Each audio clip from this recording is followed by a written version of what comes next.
నా పేరు పృథ్వీ, పీడీఎస్యు భద్రాద్రి కొత్తగూడెం జిల్లా కార్యదర్శిని. ఈరోజు భద్రాచలం డివిజన్ పరిధిలో ఉన్నటువంటి కొత్తపల్లి గిరిజన ఆశ్రమ పాఠశాలలో ఒక విద్యార్థి మరణించడం అనేది జరిగింది. 4 విద్యార్థులు గిరిజన ఆశ్రమ పాఠశాల నుండి బయటికి వెళ్ళిపోయి ఆటోలో ప్రయాణం చేస్తుండగా ఈ దుర్ఘటన జరిగినటువంటి సందర్భం ఇది.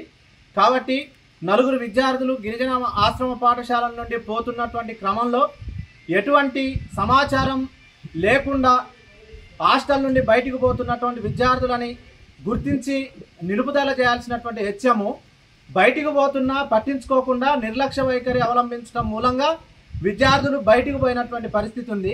వీళ్ళకి 1000 రూపాయల శాలరీలు ఇచ్చి విద్యార్థుల కోసం, విద్యార్థుల సౌలభ్యం కోసం, వాళ్ళ రక్షణ కోసం వీళ్ళని అక్కడ పాఠ్యాంశాల బోధన కోసం పెడుతున్నటువంటి క్రమంలో ప్రభుత్వం వాళ్ళకి బాధ్యతను అప్పచెప్తే వాళ్ళ బాధ్యతను విడమర్చి వాళ్ళ ఇష్టానుసారంగా ఆశ్రమ పాఠశాలలో ఇష్టానుసారంగా ఉండడం, బయటికి వెళ్ళడం, బాధ్యతారాహిత్యంగా వ్యవహరించడం, విద్యార్థులు ఎడిపోతున్నారో పరిశీలన లేకోకుండా చేస్తున్నటువంటి పరిస్థితిని అన్ని ఆశ్రమ పాఠశాలల్లో ఉన్నాయి. అన్నిటితో పాటు ఇవాళ కొత్తపల్లి ఆశ్రమ పాఠశాలలో కూడా అదే దొరికినటువంటి పరిస్థితి. కాబట్టి ఆ పాఠశాలలో ఉన్నటువంటి హెచ్ఎం ఎవరైతే ఉన్నారో ఆ హెచ్ఎం నరసింహరావు గారు గతంలో అనేక పాఠశాలల్లో తన వైఫల్యాలు కనపడినాయి. అలాంటి విషయాలు కూడా ప్రభుత్వం దృష్టిలో ఉన్నాయి, ఐటీడీఏ అధికారుల దృష్టిలో ఉన్నాయి. ఆ ఐటీడీఏ పరిధిలో పనిచేస్తున్నటువంటి నరసింహరావు గారు అనేక ఆరోపణలు ఎదుర్కొన్నారు. అనేక నిర్లక్ష్య వైఖరితోని సమస్యలని ఉత్పన్నం చేసినటువంటి పరిస్థితి కూడా ఉంది. ఆయన గొందిగూడెంలో పనిచేసినా, చర్లలో పనిచేసినా, ఆయన ఐటీడీఏ ఏటీడీఓగా పనిచేసినా, ఇంకా అనేక రకాల బాధ్యతలు తీసుకొచ్చి ఆయన వైఫల్యాలు ఉన్నప్పటికీ కూడా ఆయన నెత్తిన పెట్టి ఒక నిర్లక్ష్యమైనటువంటి అధికారిగా పనిచేయడం, ఒక నిర్లక్ష్యమైనటువంటి హెచ్ఎంగా పనిచేయడం అనేది ఇవాళ ఆయన వైఫల్యాలు మనకు కనపడతా ఉన్నాయి.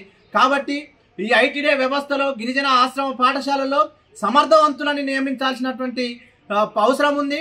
ఇలాంటి నిర్లక్ష్యమైనటువంటి వైఖరి కలిగినటువంటి హెచ్ఎంలని ఏటీడీఓల మీద శాఖాపరమైనటువంటి చర్యలు తీసుకోవాల్సినటువంటి అవసరం ఉంది. ఇక్కడ ఐటీడీఏలో పనిచేస్తున్నటువంటి ఒక జిల్లా స్థాయి అధికారిని డీడీ మనమ్మ ఎవరైతే ఉన్నారో ఆమె తన కనీసం విద్యా సంస్థలలో పరిశీలన లేదు, విద్యా సంస్థల్లో ఏం జరుగుతుందో తెలియనటువంటి పరిస్థితి. రాత్రి సమయంలో విజిట్ చేయడం, విద్యార్థులను కలవకుండా వెళ్ళడం, విద్యార్థులతో మాట్లాడుకోకుండా ఉండడం, సమస్యలు తెలుసుకోకుండా ఉండడం, అసలు పర్యవేక్షణ లేకోకుండా హెచ్ఎంలు ఏం చేస్తా ఉన్నారు, స్టాఫ్ ఏం చేస్తా ఉన్నారు అనే పరిశీలన జ్ఞానం లేకోకుండా ఒక నిర్లక్ష్య వైఖరిగా ఉన్నటువంటి డీడీనే తన వైఖరి ఆ విధంగా కొనసాగితే కింద స్థాయిలో పనిచేస్తున్నటువంటి హెచ్ఎంలు కానీ స్టాఫ్లు కానీ నిర్లక్ష్య వైఖరి ఉంది. వాళ్ళ మీద చర్యలు తీసుకోవాలి. హెచ్ఎంతో పాటు